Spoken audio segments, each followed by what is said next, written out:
Welcome to my channel. Welcome to Ted Fan channel. If you go to my playlist and you look under the platters, you'll see multiple videos of me performing with Tony Williams platters, 1982 to 1992. The thing is that I was with him for the last 10 years of his life. So I didn't get the best Tony Williams or even the Tony Williams that you guys remember from the 50s. I got the older Tony. Today I just talk about specific things that I'll remember with Tony. Uh, I'll start with some of the better shows. Here's one. This is what was year was this? 1988. Here in Southern California, there was a free concert. It was a concert in the desert. I think it was called the Concert of the Desert. And they had every group, it was out in Riverside. Okay, check this out. It was out in Riverside in the Mojave Desert. They built a stage in the Mojave Desert. And it was a 3-day affair. The first day was like jazz, the second day was like country, the third day was rock and roll. And every group that had a hit record in the 50s and early 60s were on that show. You name them, they were all on the show. Righteous Brothers, they all. And we as the Platters was the headliners. Can you believe that? So here, I'm gonna set it up for you. Here's the synopsis. So they built this stage out in the Mojave Desert, and it was a free concert. So they had us in some motels, and the motel had a large parking lot, very large parking lot, and it had the promoter rent 3 helicopters. He had the helicopters land in the parking lot, and the act would come out of their rooms, jump in a helicopter, fly over the concert site, land backstage, and come on stage with our show. Dude, that was incredible. And it felt like, I felt like the Beatles. I mean, we got in a helicopter, and then after our show, we finished, got back from the helicopter, flew over, and I'm looking down at all these people down here. We flying by, right? Looking, it had to be at least 50, 60,000 people. It was amazing. And I'm flying in this helicopter, man. I had shivers in my bones because it was so surreal to see that actually happen. I got 10 years worth of stories from 1982 to 92. And I can talk about each year and the tours we were on and some of the acts that was on the tours with us. Fabulous acts. Some of my childhood heroes, people like Jerry Lee Lewis, Bo Diddley, Ray Charles.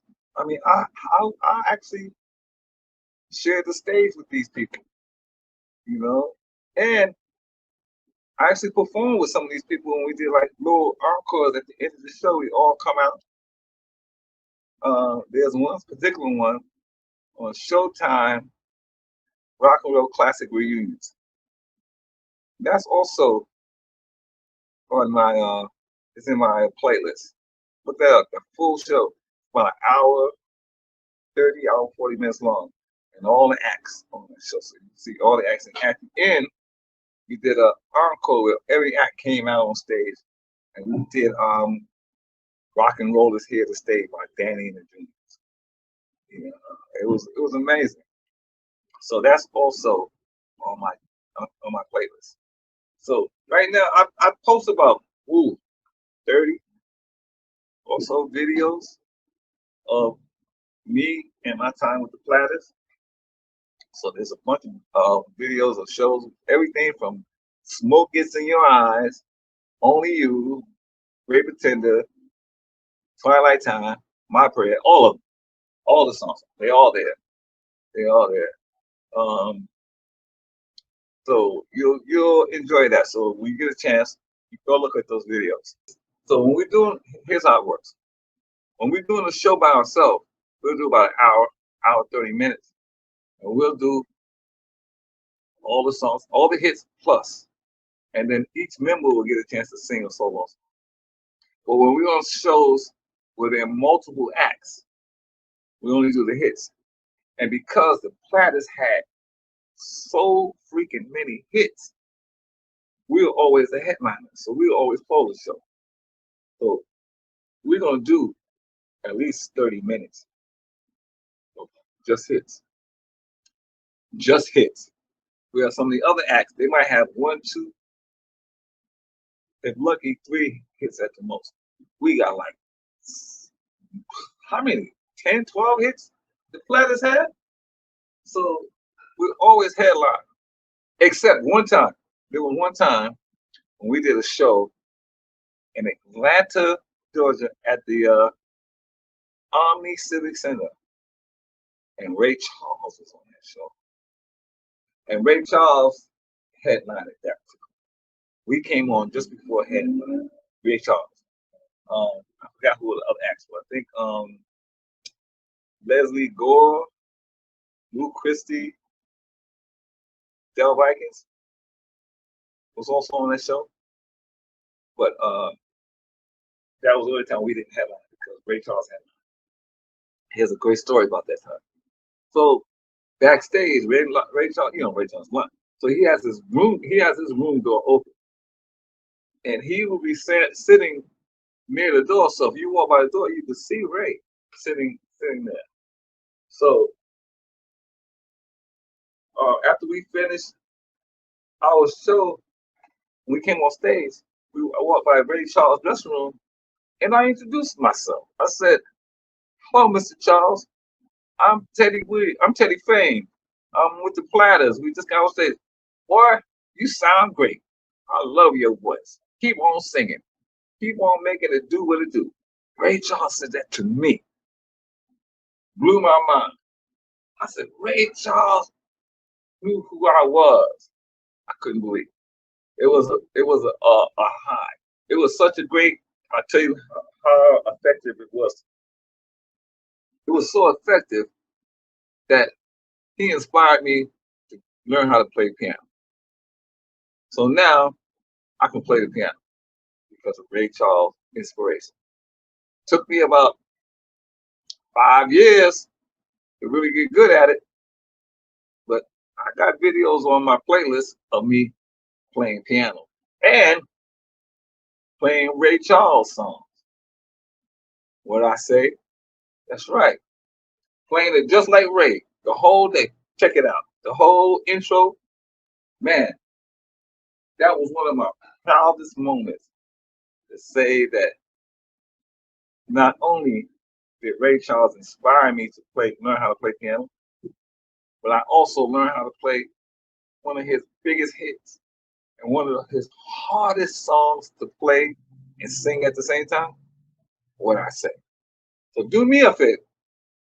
When you get a chance, go to my playlist, look under Teddy Fane piano and keyboards and vocals. Look under that playlist, keyboards and vocals. And you're gonna see in that playlist what I say. Me playing and singing. So do me a favor. Go when you get a chance, go watch that video and leave a comment and tell me what you think. I'll share that story of our first show one more time because that's a great story. Great, great story. Great, great story.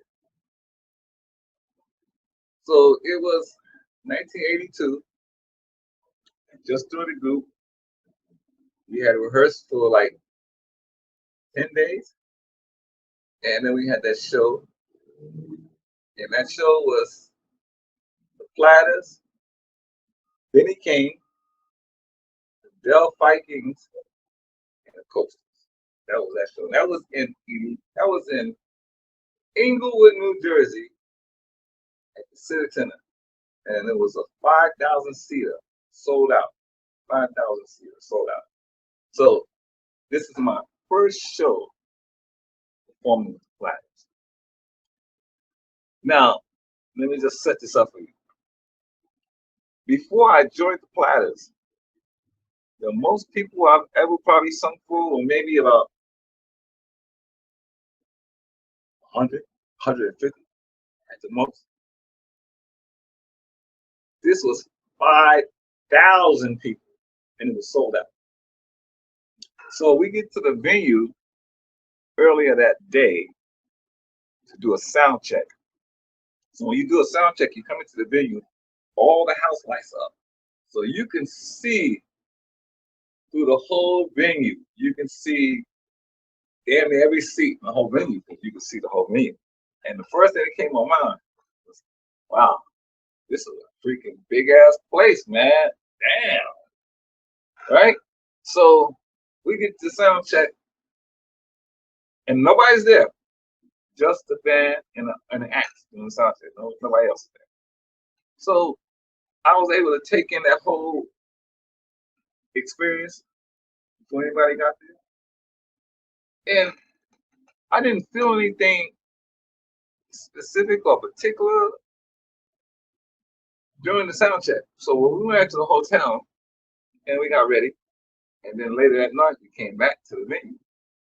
So like I said, we're the headliner. We only had to do like the hits, so maybe 5 songs most. Like I said, it was I think the Del Vikings opened, then the Coasters, then Benny King, then us, the Platters. So there's a scene in that movie, Why Do Fools Fall in Love with Frankie Lyman, and Zola Taylor is standing on the side of the stage watching Frankie Lyman perform. Well,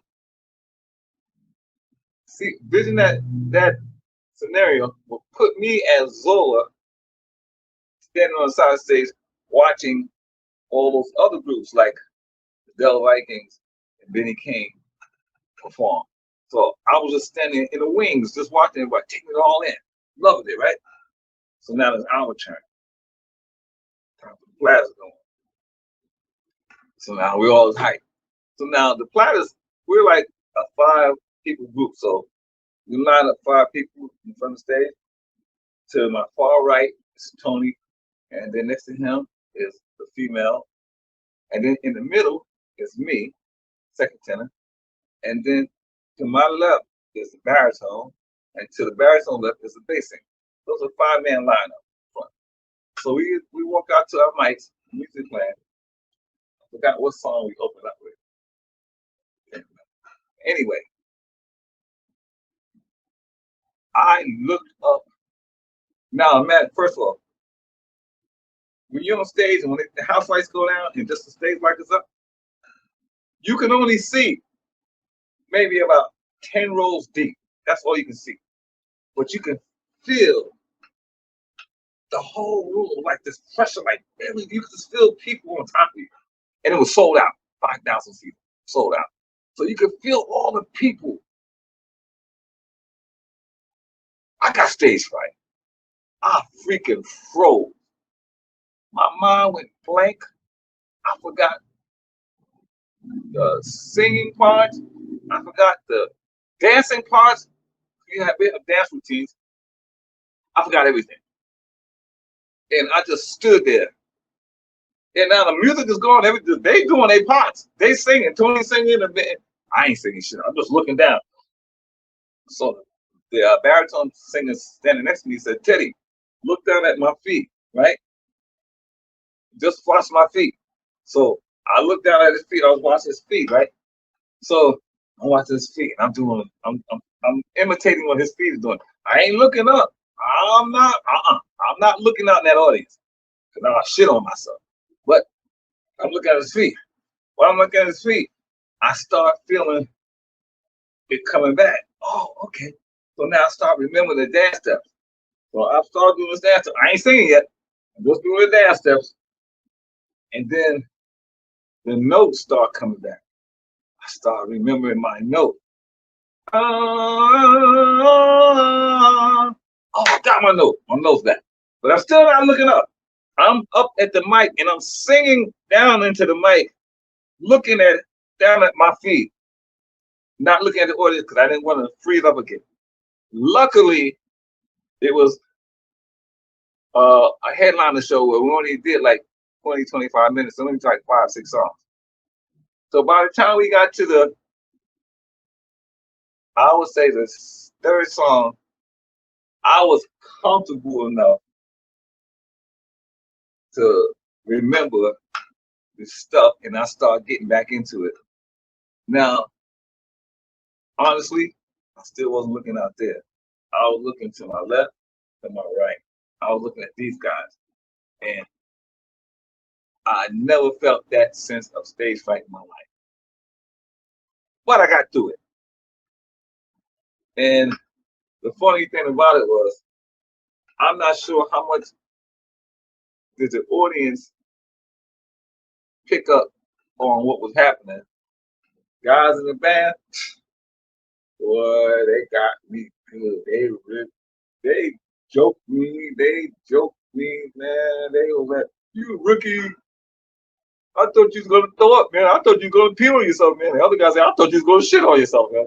So they was making jokes to me. They was doing the whole thing. But then the guys said, "That's all right, rookie. We all have, most of us had that same experience when we did our first show. Are you all right?" I was like, "Yeah, I'm all right." Man, I thought about that shit. That bothered me because I never thought that I would get stage fright. I never thought I would get stage fright. I got stage fright. Well, I got over it, and we had another show 2 weeks from then.